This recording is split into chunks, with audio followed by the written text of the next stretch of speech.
Siapa yang tidak kenal dengan sosok Gus Dur, Presiden RI keempat ini? Sosok luar biasa dan merupakan sosok yang menginspirasi.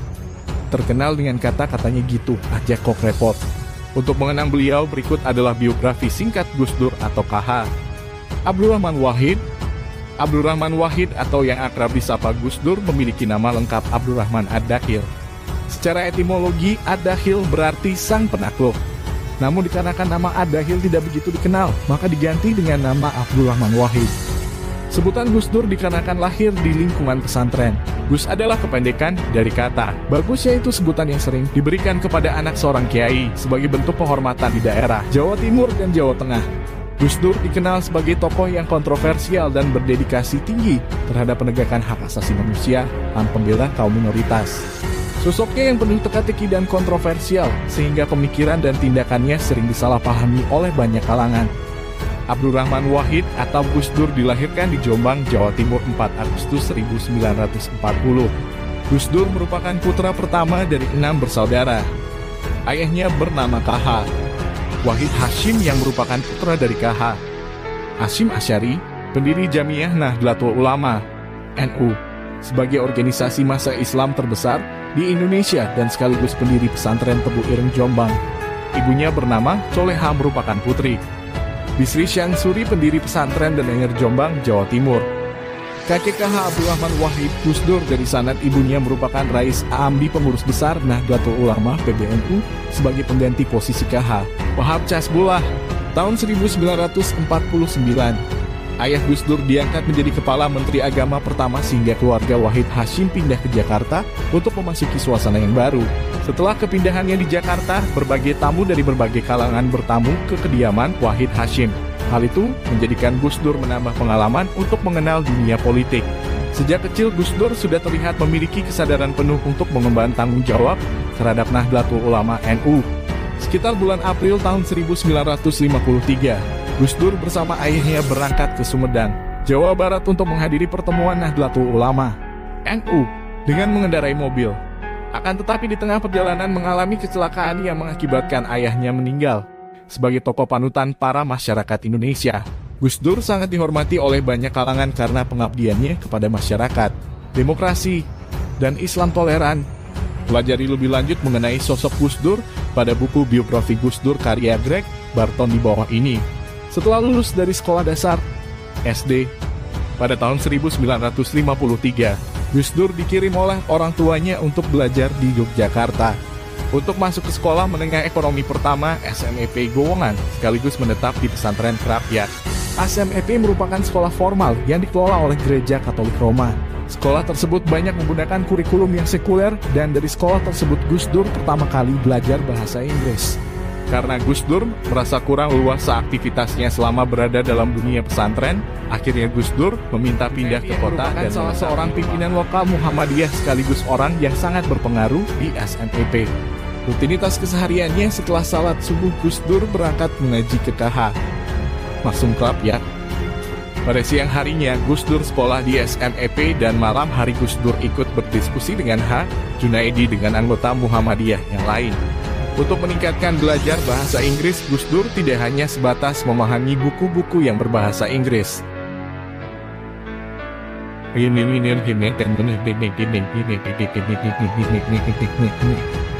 Akan tetapi berusaha menggali informasi dari berbagai mancanegara dan aktif mendengarkan siaran Radio Voice of America dan BBC London.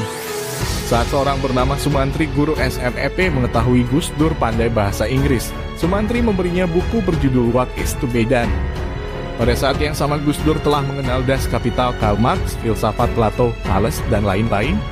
Tamat dari sekolah tersebut, Gus Dur melanjutkan pendidikan ke pesantren Tegarejo, Magelang, Jawa Tengah, pimpinan KH. Saudari, Gus Dur pun dikenal dengan ritual-ritual sufi yang mistik dengan bimbingan kiainya. Dari situlah Gus Dur sering melakukan ziarah ke kuburan-kuburan para wali yang keramat di Pulau Jawa. Pada saat di pesantren, Gus Dur tidak pernah lupa membawa koleksi-koleksi bukunya sehingga membuat para santri yang lain heran melihat buku-buku bacaannya. Tak hanya itu, Gus Dur pun mulai menunjukkan kemampuannya dalam hal berbicara dan humor yang membuat santri lain terhibur dengan gaya bicara dan sifat humorisnya. Dalam kehidupannya di lingkungan pesantren, ada sebuah cerita yang menarik dari sosok Gus Dur. pada saat acara intihan yang diselenggarakan sebelum puasa Ramadan. Acara tersebut bertujuan untuk menyambut kelulusan para santri yang telah selesai menempuh pendidikan. Gus Dur membuat konsep yang berbeda dari acara-acara sebelumnya. Acara intihan dibuat sedemikian rupa sehingga tidak kelihatan terlalu formal dan kaku. Gus Dur menyediakan konsumsi serta hiburan rakyat seperti tarian tradisional, gamelan, kuda lumping, jatilan, dan masih banyak lagi. Padahal di dalam dunia pesantren hiburan rakyat semacam ini tidak biasa dilakukan atau dianggap tabu. Acara tersebut terselenggara atas ide Gus Dur di pesantren Tegarejo. Setelah menghabiskan waktunya selama 2 tahun di pesantren Tegarejo, Magelang, kemudian berpindah kembali ke Jombang dan menetap di pesantren Tambak Beras hingga Gus Dur berusia 20 tahun. Di pesantren Tambak Beras, Gus Dur menjadi ustadz sekaligus menjadi ketua keamanan di pesantren milik pamannya yaitu KH Abdul Fattah. Saat usianya 22 tahun, Gus Dur berangkat menuju Mekah untuk menunaikan ibadah haji, sekaligus menuju Mesir untuk melanjutkan studi di Universitas Al-Azhar. Setibanya di Mesir, Gus Dur merasa kecewa karena tidak dapat langsung melanjutkan ke kampus Al-Azhar karena harus masuk ke madrasah aliyah dahulu. Di luar kegiatan kampus, Gus Dur antusias untuk mengunjungi makam keramat para wali seperti Syekh Abdul Qadir Jailani, pendiri Jamaah Tarekat Qadiriyah, dan Gus Dur pun banyak mendalami ajaran Imam Junaid Al-Baghdadi yang merupakan pendiri aliran tasawuf yang banyak diikuti oleh menemukan sumber inspirasi dalam wilayah spiritualnya. Setelah menyelesaikan pendidikan di Baghdad, Gus Dur bermaksud melanjutkan studi ke Eropa. Akan tetapi persyaratannya cukup ketat karena harus menguasai bahasa Jerman, Yunani, dan Latin. Untuk menghilangkan rasa kecewanya, akhirnya Gus Dur menjadi pelajar keliling yang melakukan kunjungan ke universitas-universitas lain. Akhirnya Gus Dur menetap di Belanda selama 6 bulan, sekaligus mendirikan suatu perkumpulan pelajar Muslim Indonesia dan Malaysia yang tinggal di daratan Eropa. Untuk memenuhi kebutuhan hidupnya selama di perantauan, dalam sebulan Gus Dur 2 kali pergi ke pelabuhan untuk bekerja sebagai cleaning, servis kapal, tanker, dan Gus Dur pun sempat pergi ke Keele University of Canada untuk memperdalam kajian keislaman. Kemudian Gus Dur kembali ke Indonesia setelah terilhami sebuah berita tentang perkembangan dunia pesantren dan perjalanan studinya berakhir pada 1971. Kemudian kembali ke Jawa dan memulai kehidupan baru sekaligus menjadi perjalanan awal karirnya. Semangat belajar Gus Dur tidak pernah surut. Tahun 1979, Gus Dur ditawari untuk menempuh pendidikan di Australia untuk mendapatkan gelar doktor. Namun hal tersebut tidak bisa dipenuhi oleh Gus Dur. Gus Dur merupakan sosok yang gemar membaca dan sangat aktif, memanfaatkan perpustakaan milik ayahnya dan sering berkunjung ke perpustakaan umum di Jakarta. Sejak usia remaja, Gus Dur sudah akrab dengan berbagai majalah, surat kabar, novel, serta buku-buku seperti tentang filsafat serta dokumen-dokumen mancanegara juga tidak luput dibacanya. Selain gemar membaca, Gus Dur juga suka bermain bola, catur, menonton bioskop, dan mendengarkan musik. Setelah jatuhnya era Soeharto, banyak partai politik baru terbentuk. Pada Juni 1998, banyak orang dari komunitas NU berharap pada Gus Dur untuk membentuk partai politik. Pada Juli 1998, Gus Dur mulai menanggapi ide tersebut karena menyadari bahwa partai politik merupakan satu-satunya cara untuk berjuang di dunia politik pemerintahan. Gus Dur akhirnya menyetujui pembentukan parpol yang kemudian diberi nama PKB, Partai Kebangkitan Bangsa. Beliau menjabat menjadi Ketua Dewan Penasihat. Pada 7 Februari 1999, PKB secara resmi menyatakan Gus Dur sebagai kandidat pemilihan presiden. Kemudian pada Juni 1999 partai PKB beraliansi dengan PDIP dikarenakan tidak memiliki kursi mayoritas penuh. Pada Juli, Amin Rais membentuk Poros Tengah yang berisi partai-partai politik Muslim. Poros Tengah ini mencalonkan Gus Dur sebagai kandidat ketiga pada pemilihan presiden. Hal ini tentu saja merubah komitmen terhadap PDIP. Pada 7 Oktober 1999, Gus Dur secara resmi dinyatakan sebagai calon presiden oleh Poros Tengah. Pada 19 Oktober 1999, MPR menolak pidato pertanggungjawaban Habibie dan ia mundur dari pemilihan presiden.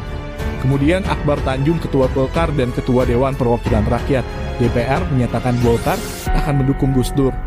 Pada 20 Oktober 1999, MPR kembali berkumpul dan mulai memilih presiden baru.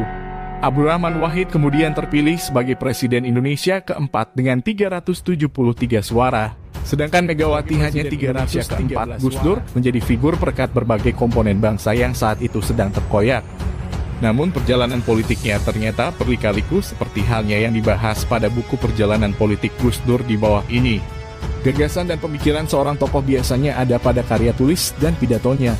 Gus Dur sosoknya sebagai kiai, tokoh politisi, dan juga akademisi.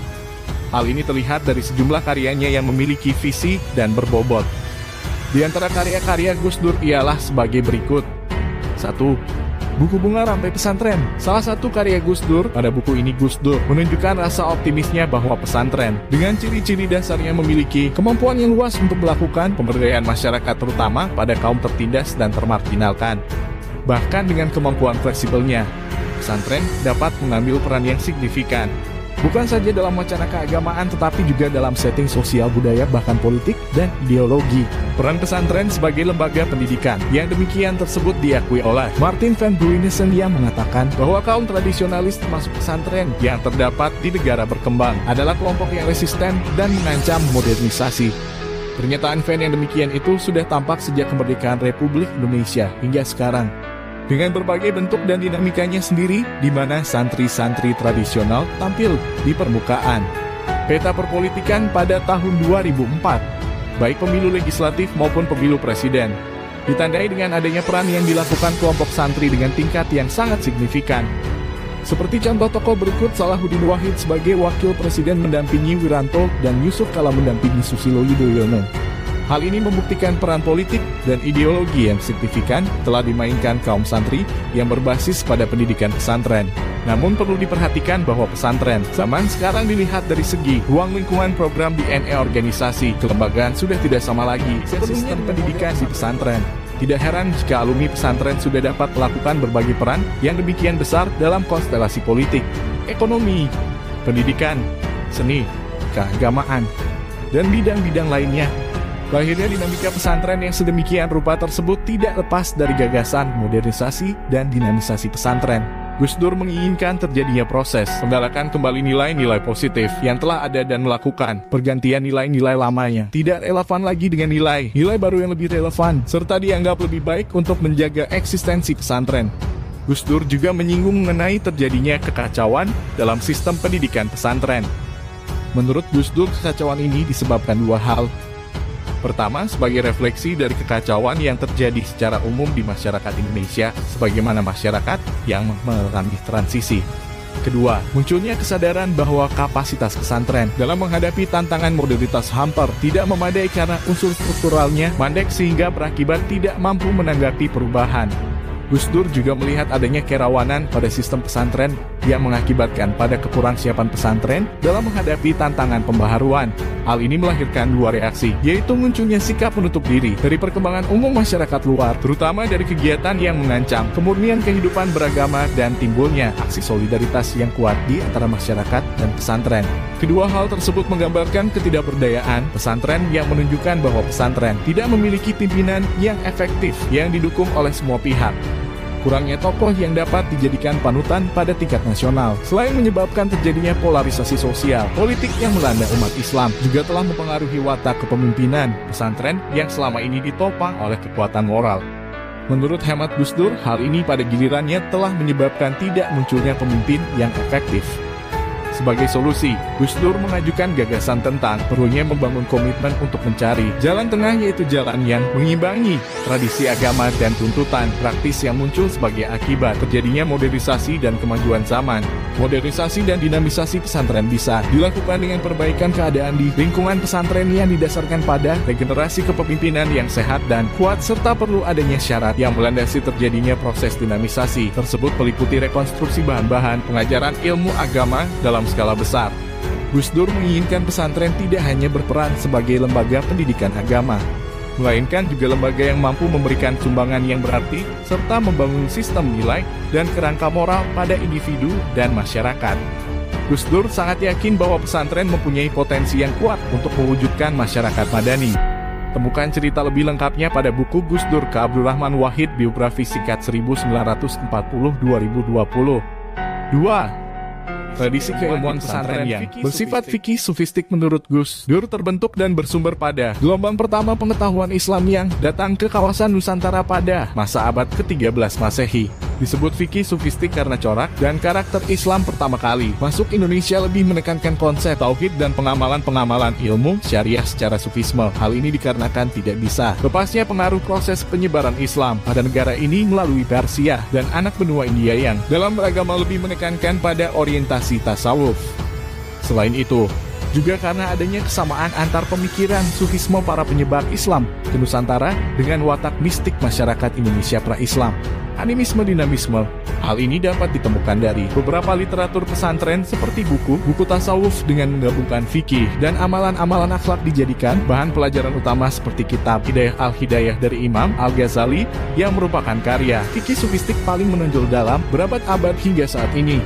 Selain itu, terdapat pula buku yang mementingkan pendalaman akhlak dalam bentuk pengamalan secara tuntas dan pendalaman secara sufistik kepada ranah kehidupan syar'i. Al-Hikam karya Ibnu Athailah Al-Iskandari. 3. Akar tradisi keilmuan di pesantren bersumber pada pengiriman anak-anak muda dari kawasan Nusantara untuk belajar di Timur Tengah. Akar tradisi keilmuan di pesantren yang bersumber pada pengiriman anak-anak muda dari daerah Indonesia untuk belajar di Timur Tengah dan akhirnya mereka menghasilkan korps ulama yang tangguh dan mendalami ilmu agama di semenanjung Arab, terutama Makkah. Dari sinilah lahir ulama-ulama besar seperti Kiai Hasyim Asy'ari Jombang, Kiai Khalil Bangkalan, Kiai Nawawi Banten, dan masih banyak ulama lagi yang kemudian mendirikan pesantren di Indonesia. Dalam hal ini Gus Dur ingin membuka fakta yang hari ini terjadi serius dalam dunia keilmuan pesantren, yaitu sebuah akar tradisi keilmuan yang mencoba mengaktualisasikan Al-Quran dan hadits dengan perangkat pemahaman yang serba memiliki konsep. Sekaligus di sisi lain para ilmuwan tersebut masih berpegang teguh pada normativitas ritual agama yang telah ada secara turun-temurun. Inilah yang disebut Gus Dur sebagai ilmuwan humanis yang soleh.